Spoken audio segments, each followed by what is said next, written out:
The river had stopped making noise sometime after midnight. That was what Deputy Aaron Cole noticed first, the water sliding past the reeds without its usual whisper, as if it were holding a secret too heavy to carry aloud. The K9 at his side, a sable German shepherd named Rook, froze mid-step. No bark. No growl. Just a rigid stillness and a nose angled toward the dark. Across the riverbank, half swallowed by fog and rot, stood a shack no one remembered building. By dawn, the town would remember it forever. Stories like this are told quietly, passed along by those who stayed up late enough to listen. If you find yourself drawn to them, you already know where to return. The call came in at 11:47 p.m., routed through county dispatch with the kind of hesitation that suggested no one wanted to say it out loud. Possible lead, the dispatcher said. Dog picked up a scent near Miller's Bend. Sheriff wants eyes on it. And, Aaron, bring Rook. Aaron Cole did not ask why.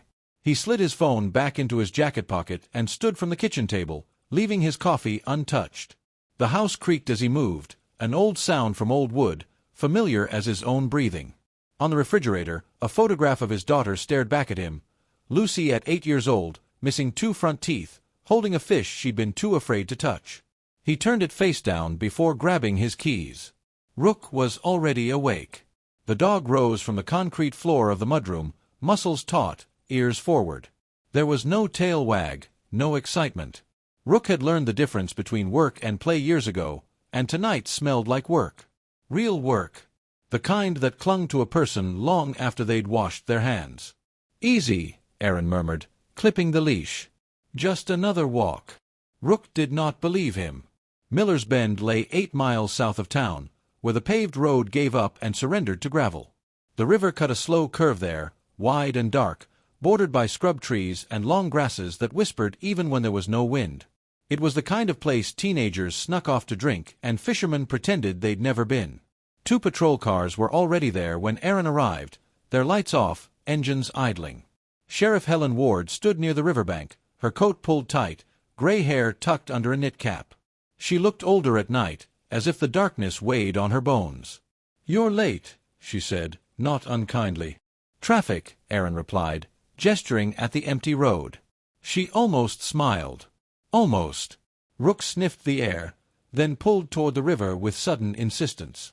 Aaron tightened his grip, feeling the familiar surge of power in the dog's chest. "What did he hit on?" Aaron asked. "Not sure yet," Ward said. "State boys ran a sweep earlier. Nothing concrete. But your dog started acting strange when we brought him near the water." "Strange how?" "Like he knew something we didn't." Ward nodded toward the bend. The river there narrowed slightly, its surface broken by a line of half-submerged rocks. On the far side, trees crowded close, their branches knitting together into a wall of shadow. Aaron followed the pull of the leash. Rook moved with purpose now, nose low, zigzagging through the reeds. The smell hit Aaron a second later, a faint sourness beneath the damp earth. Not rot. Not yet. Something older. Something that had been there long enough to sink into the soil. Rook stopped. He sat. That was wrong. Rook was trained to alert by standing rigid, by barking once, by pawing at the ground. Sitting was not in the manual. Sitting meant uncertainty, confusion, or recognition. Aaron's heart began to pound. "What is it, boy?" he whispered. Rook's ears flattened. He looked back at Aaron, then toward the trees across the river. Ward noticed.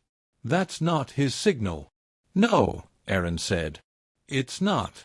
They exchanged a glance heavy with the weight of the last 6 weeks.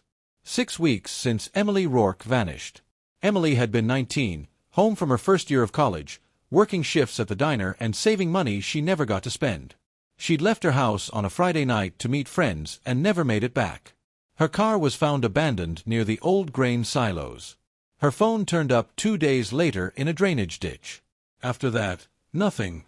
No witnesses. No body. Just the slow suffocation of a town running out of hope. Rook stood suddenly, muscles coiling, and lunged toward the river. "Hey!" Aaron stumbled as the dog pulled hard, boots skidding on wet mud. Rook plunged into the water without hesitation, dragging Aaron forward until he had no choice but to follow. The river was colder than he expected. It bit through his boots, numbing his ankles as he fought to keep his footing.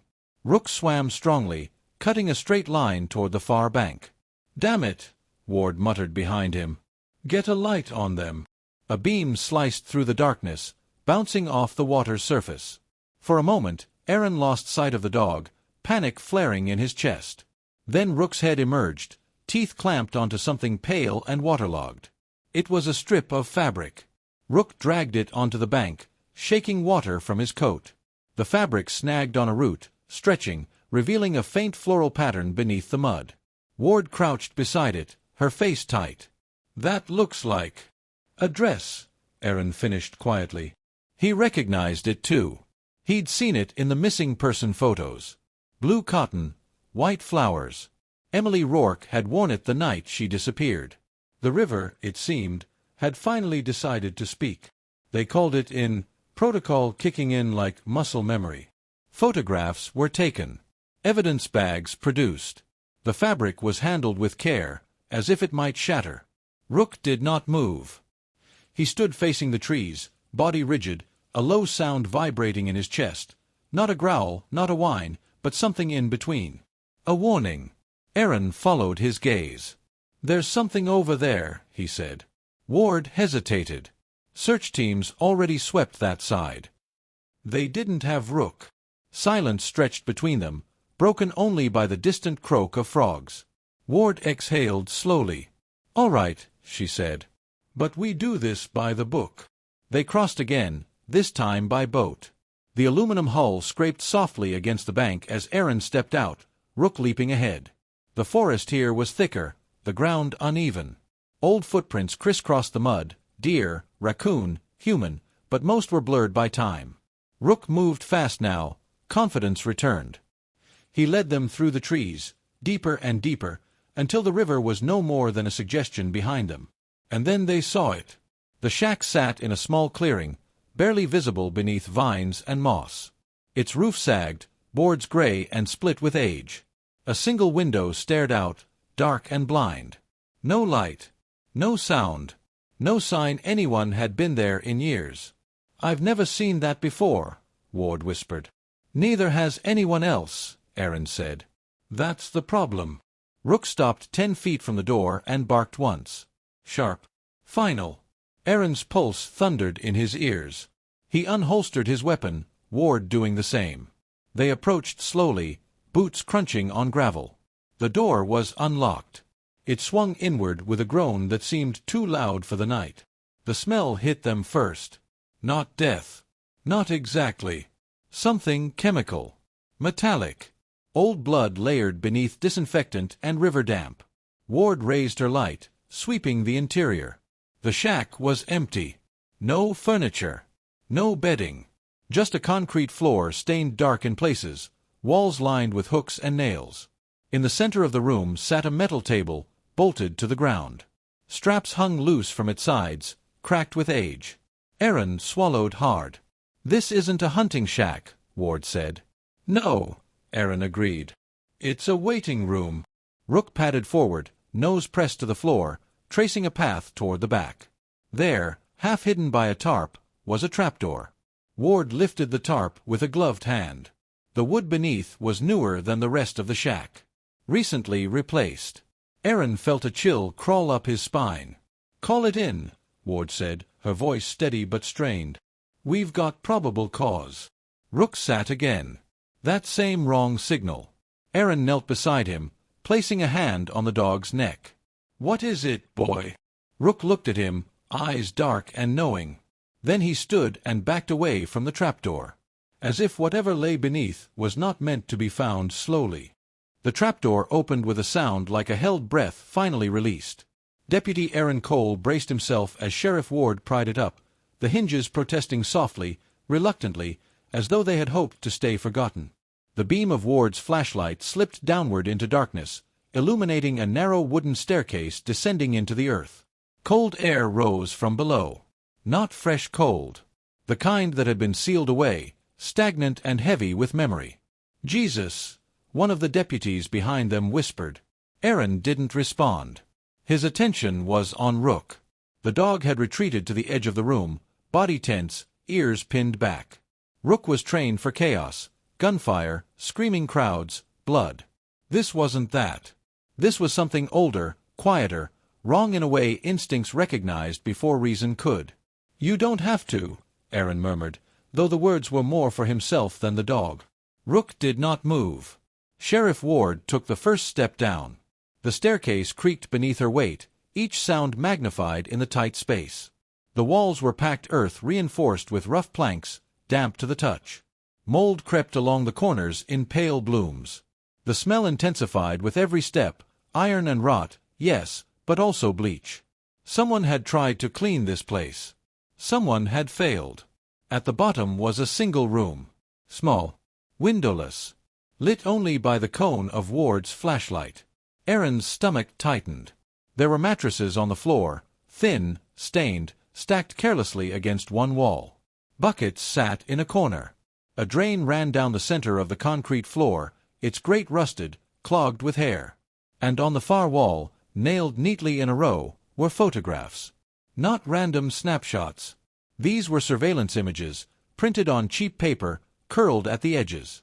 Young women. At bus stops. Walking home. Laughing with friends, unaware of the lens that followed them. Emily Rourke stared out from the center photo, her smile half-turned, mid-sentence. The date and time were handwritten beneath it. 3 weeks before she vanished. Ward lowered her light, breathing slowly through her nose. "My God!" Aaron stepped closer, his pulse roaring. He recognized another face. Then another. Girls who had passed through town over the years, their disappearances written off as runaways, hitchhikers, bad choices. They weren't mistakes. They were selected. "How many?" a deputy asked from behind, his voice unsteady. Ward counted silently.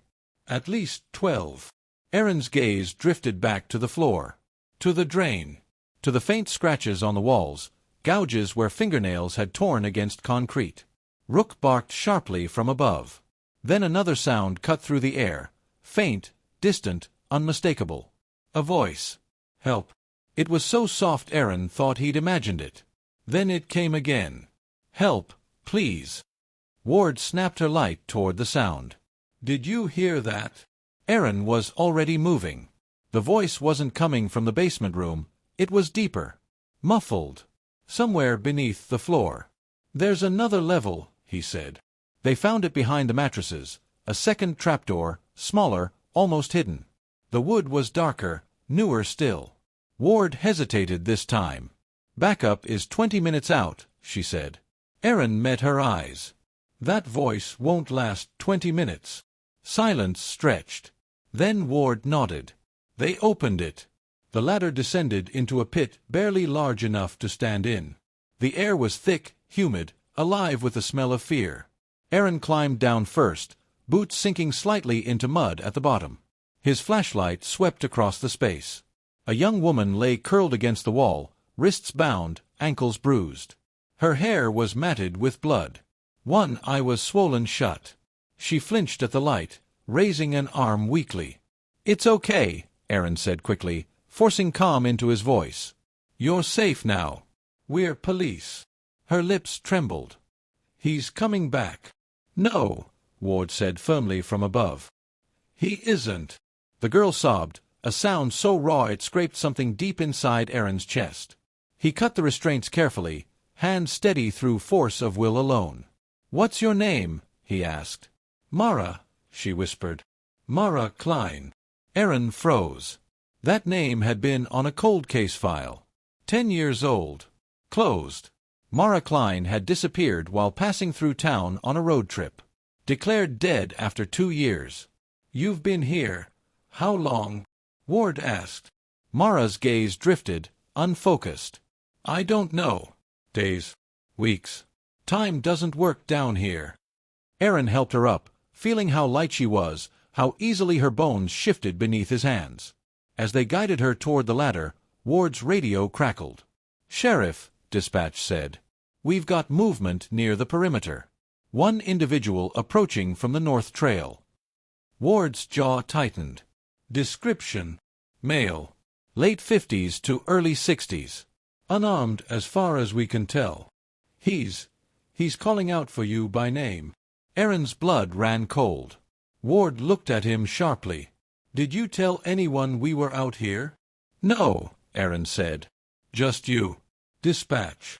Another voice came through the radio, closer now, distorted by static. "Helen." Ward closed her eyes for a brief, terrible second. "I know him," she said quietly. They emerged from the shack minutes later, Mara wrapped in a blanket, guided gently toward a patrol car. Rook hovered close, watchful, his earlier fear replaced by something sharp and protective. The man stood at the edge of the clearing, hands raised, illuminated by headlights. Tom Caldwell. Former deputy. Retired early.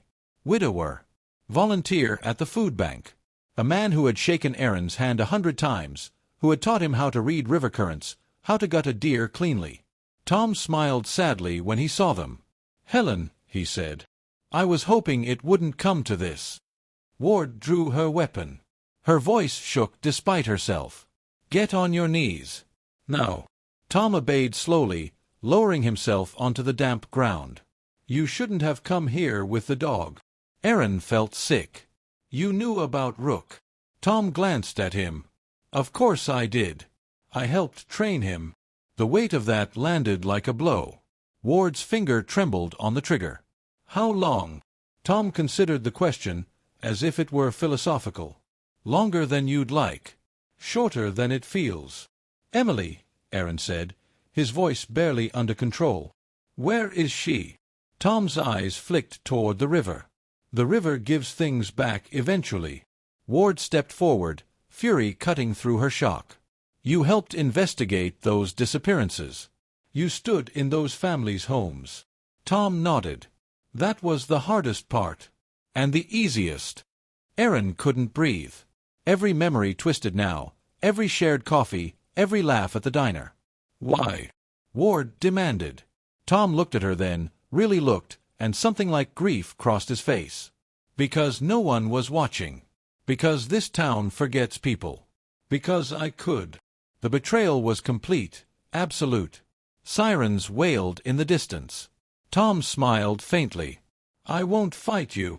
Ward lowered her weapon only after cuffs were on, her hands shaking violently. As they led Tom away, Rook began to bark, not in alarm, but insistence. Aaron followed the dog's gaze to the riverbank. Something pale bobbed to the surface downstream. The river, it seemed, was not finished speaking. The river released her just before dawn. She surfaced slowly, caught on a bend where the water widened and lost its urgency. Pale fabric bloomed beneath the surface like a final breath, snagging on reeds, surrendering at last. When the call came over the radio, Aaron Cole was standing beside his patrol car, hands braced on the hood, watching the sky lighten 1 degree at a time. They recovered Emily Rourke's body with a care that bordered on reverence. No one spoke while it happened. Not the deputies wading into the shallows. Not the coroner kneeling at the bank. Even the birds held their distance, the air heavy with that particular silence that followed a long-awaited truth. Rook sat beside Aaron, unmoving. "It's over," Aaron whispered, though he wasn't sure who he was saying it to. The evidence stacked up quickly after that.